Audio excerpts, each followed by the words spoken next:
إن الحمد لله نحمده ونستعينه ونستغفره ونتوب إليه وأشهد أن لا إله إلا الله وأشهد أن محمدًا عبده ورسوله بلغ الرسالة وأدى الأمانة ونصح للأمة وتركها على المحجة البيضاء ليلها كنهارها لا يزيغ عنها إلا هالك إن أصدق الحديث كتاب الله وخير الهدي هدي محمد بن عبد الله صلوات الله وسلامه عليه أحباب رسول الله في هذا اليوم المبارك خير يوم طلعت فيه الشمس. Chers frères, chères sœurs, aujourd'hui, Inch'Allah, nous allons aborder un sujet extrêmement important. Un sujet qui pourrait, vous et moi, nous conduire directement en enfer. Si on n'y fait pas attention. On a tendance, chers frères, chères sœurs, à juger. Le jugement. On a souvent tendance à dire à l'autre que vous n'êtes pas quelqu'un de bien, vous serez en enfer. Ou bien, tout simplement, on fabrique des jugements dans notre cerveau et on les projette sur les autres. Généralement, dans les jugements, c'est une fabrication. C'est quelque chose qui se passe dans notre cerveau et nous, on projette ça sur les autres. C'est ce qu'on pense de l'autre. Ce n'est pas forcément ce qu'est l'autre. Et c'est pour cela que c'est très dangereux en islam de juger. Pourquoi Allah Azza wa Jal dans Surat Wat-Tin, il nous dit juste à la fin Alaysa Allahu bi ahkamil hakimin. N'est-ce pas, Dieu est le meilleur des juges. Pourquoi? Parce que Allah Azza wa Jal, exalté soit-il, il sait tout. Il n'y a pas de paramètre qui l'échappe. Il sait tout. Il sait ce qui est dans ton cœur, il sait ce qui est dans ton intention, il sait même ce que tu dois faire avant de le faire. Allah Azza wa Jal, il maîtrise tout. Et c'est pour cela que lui, il est ahkamul hakimin, il est le meilleur des juges. Mais nous, les humains, on a une connaissance très petite. Et cette connaissance ne doit pas nous permettre de juger l'autre. Et c'est pour cela que les grands savants dans l'histoire, lorsque les princes, les califes, voulaient les placer comme juges, ils refusaient. Abu Hanifa al-Nu'man, il a refusé d'être le qadi. Il a refusé. Il a été même torturé. L'imam al-Nawawi, on lui a proposé ce poste, il a dit non. Pourquoi? C'est pas parce que l'islam ne veut pas qu'on mette quelqu'un comme juge, et surtout quand tu es dans un pays corrompu et que tu sais que c'est lui qui va te donner les ordres, il est corrompu. Et ce qui veut dire que tu vas devenir corrompu comme lui. Et c'est pour cela que c'est très dangereux, chers frères, chères sœurs, même dans la vie courante, de juger l'autre. À l'époque du prophète, alayhi salatu wassalam, un homme a dit à un autre, et dans une autre version, c'était chez les Israélites, fi Bani Israël. Un homme a dit à un autre, toi tu iras en enfer. Lan yaghfir Allahu lak. Dieu ne va pas te pardonner et tu seras un des gens de l'enfer. Et lorsqu'on a dit ça au prophète, alayhi salatu wassalam, vous savez qu'est-ce qu'il a dit? Il a dit Man dhalladhi yata'alla alayhi. Qui a pris ma place? Je ne suis pas au courant. Qui a pris ma place et qui commence à envoyer les gens en enfer? alors que ce n'est pas son droit. Cela me revient. C'est moi qui conduis les gens en enfer ou au paradis, mais ce n'est pas toi. Car tu n'as pas construit le paradis ne t'appartient pas, et tu ne l'as pas hérité de ton père ni de ta mère. Et donc tu n'as pas le droit de conduire les gens parce que tu en as envie, parce que telle raison ou telle raison. Et c'est pour cela également que le prophète alayhi salatu wa salam, il a dit Man qala li sahibihi ya kafir faqad ba'a biha ahaduhuma. C'est lui qui dit à un autre tu es un mécréant, tu es un kafir, sache que tu l'es avant que l'autre le soit. Sache que toi tu l'es déjà avant que l'autre le soit. Et donc c'est important de rester modeste, humble, et de ne pas juger l'autre. Même si nous savons qu'il y a ce qu'on appelle al-amr bil ma'rouf wa nahi 'anil munkar, le fait d'ordonner le bien et d'interdire le blâmable, ça c'est quelque chose qui est autorisé, qui est recommandé, mais ne pas confondre avec juger les gens. C'est deux choses différentes. Et le prophète, alayhi salatu wa salam, il disait quand deux personnes venaient se présenter devant lui en dispute, l'une d'eux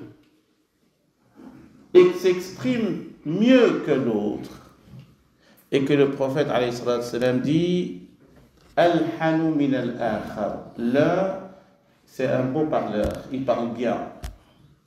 Même s'il a tort, s'il parle, tu dis qu'il a raison.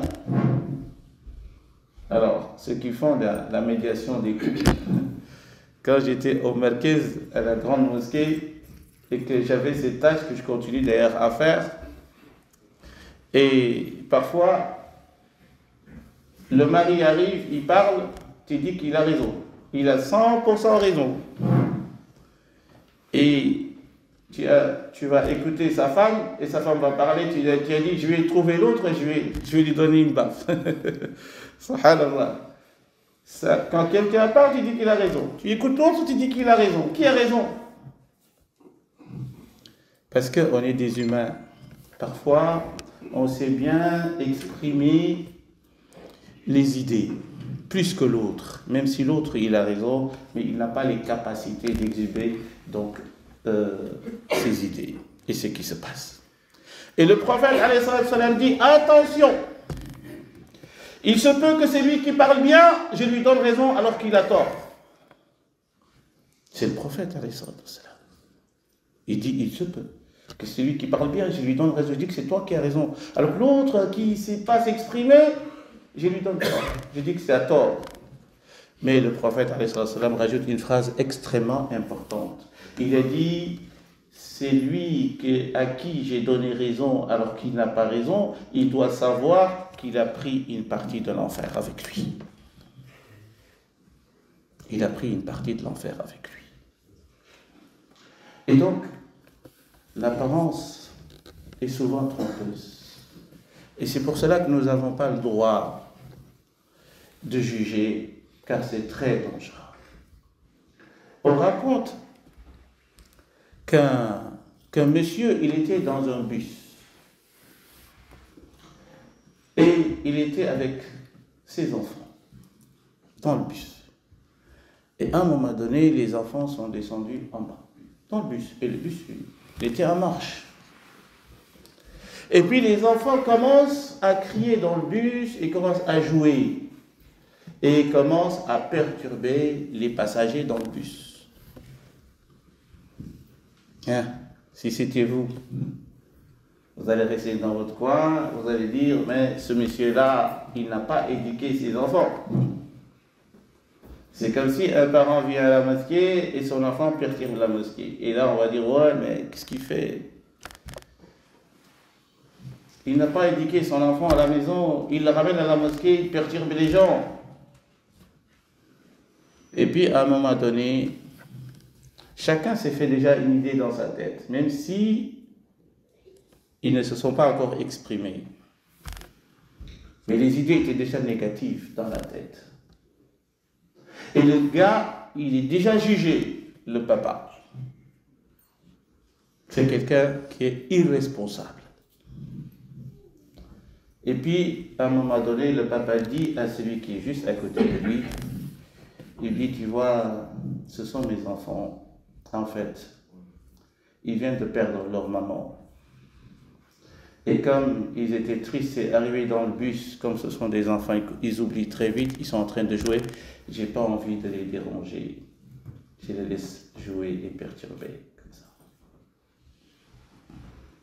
Et là, tout change. Et le monsieur qui était à côté, il a dit ça à l'autre, et l'autre, il a dit ça à l'autre, et ça fait le tour du bus.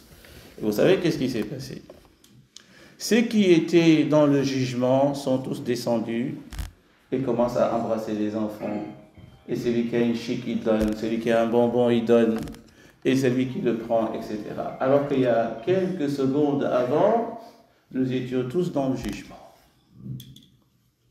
Tout simplement parce que on n'a pas une appréciation de la situation. C'est-à-dire qu'on ne savait pas réellement ce qui se passe.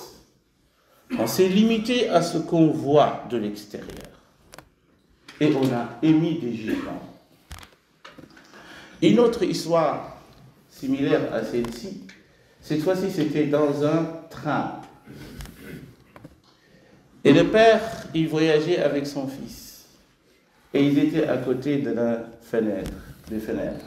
Et donc, qu'est-ce qui s'est passé? À un moment donné, l'enfant, il s'est levé, il s'est mis devant la fenêtre.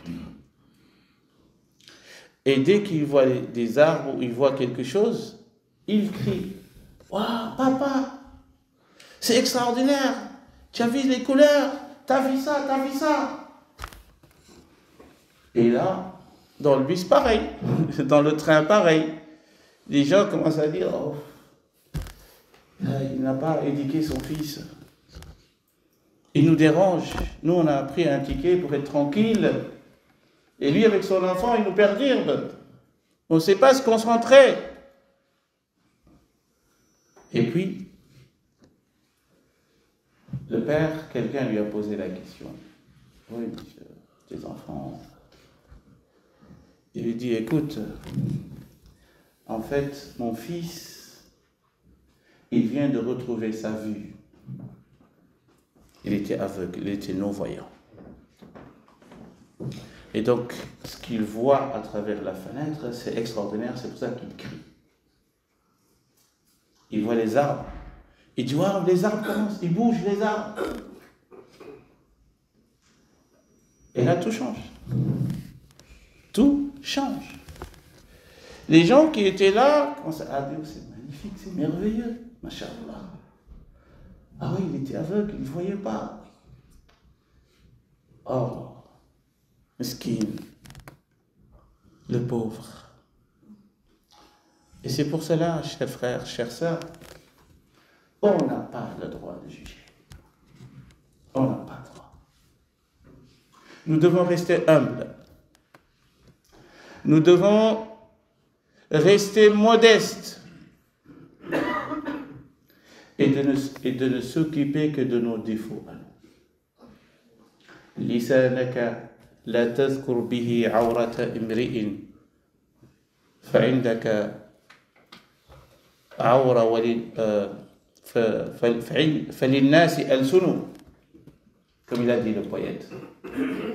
لسانك لا تذكر به عورة امرئ فعندك عورات وللناس ألسن. Le poète a dit, avec ta langue, ne cite pas les défauts des autres. Pourquoi? Il a dit, parce que les autres, ils ont aussi une langue. Et ils connaissent les défauts. Qui ici n'a pas de défaut?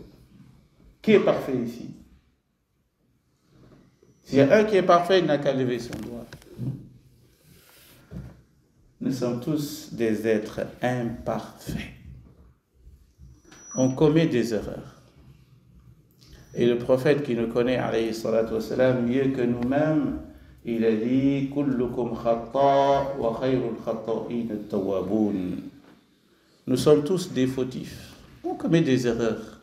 Mais le meilleur parmi nous, c'est celui qui reconnaît ses fautes et demande pardon à Allah.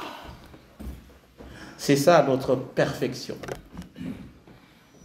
Si on peut dire qu'on est parfait, c'est dans ce sens-là. On est parfait parce que lorsqu'on commet une erreur, on reconnaît notre erreur et puis on se retourne vers Allah Azza wa Jalla, on lui demande pardon.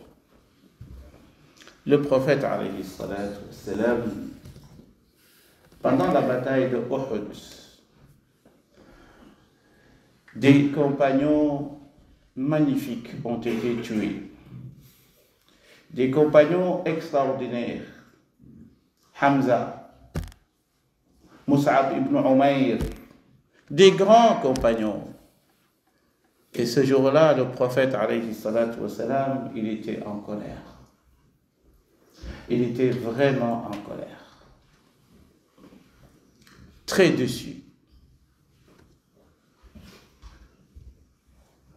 Et là, qu'est-ce qui s'est passé? Après cette bataille, pendant la prière, il fait le qunut. Le qunut, c'est ce qu'on fait pendant la prière de As-Subh pour les Malikites et pour les Shafi'ites et d'autres qui le font dans presque chaque prière, s'ils veulent. Et pendant le qunut, lorsque le prophète lève sa tête du ruku', deuxième rak'a, lorsqu'il dit Sami Allahu liman hamida, il disait Allahumma al'in fulan wa fulan wa fulan. Qu'Allah maudisse tel et tel et tel et tel. Parmi les polythéistes de la Mecque. Il le disait chaque jour dans sa prière. Qu'Allah maudisse tel et tel et tel. C'est eux qui ont tué nos illustres compagnons. Et là, dans Surat Ali Imran, verset 28, Allah Azza wa Jal fait descendre un verset. Il dit au prophète alayhi salatu wassalam, Laysa laka min al-amri shay, aw yatuba alayhim, aw yu'adhibahum, fa innahum zalimun. Sadaqa Allahu al-azim. Il lui dit, Ya Rasulallah, même si on a tué des gens que tu aimes, même si on a tué des grands serviteurs d'Allah, sache que ce n'est pas tes affaires. Allahu Akbar. Oui. Allah dit au prophète, ce n'est pas tes affaires. Occupe-toi de tes affaires. Ya Rasulallah. Tu n'as pas à maudire qui que ce soit. Tu n'as pas à les envoyer en enfer. Mais c'est des mécréants, ils ont tué des gens. Tu n'as pas droit. Laysa laka min al-amri shay. Tu n'as rien à dire. Ya Rasulallah. Si moi, Allah, je veux les conduire en enfer, ça c'est mon problème. Si je veux leur pardonner, ça c'est mon problème. Ce n'est pas le sien. Ça c'est qui? Vous et moi? Non. Il dit ça à qui? Celui qui est meilleur que vous et moi. Il lui dit, c'est pas tes affaires. Tu n'as pas à juger. Et c'est pour cela, je le répète encore, évitons de juger. Car c'est lui qui a dit à l'autre, tu es un homme de l'enfer. Le prophète, alayhi salatu wassalam, il a dit, idhabu bihi ila al-jannah. Allahu Akbar. C'est lui à qui on a jugé, c'est lui qui juge. On lui dit, toi, vas-y en enfer. Et c'est lui qu'on a jugé, le prophète, Allah, il a dit, lui, prenez-le et ramenez-le au paradis. Sur une fraction de seconde de jugement de quelqu'un a été conduit en enfer. Et celui qu'on a jugé, il a été conduit au paradis. Et c'est pour cela que c'est une chose très, très, très, très dangereuse. Ud'u Allah yastajib lakum.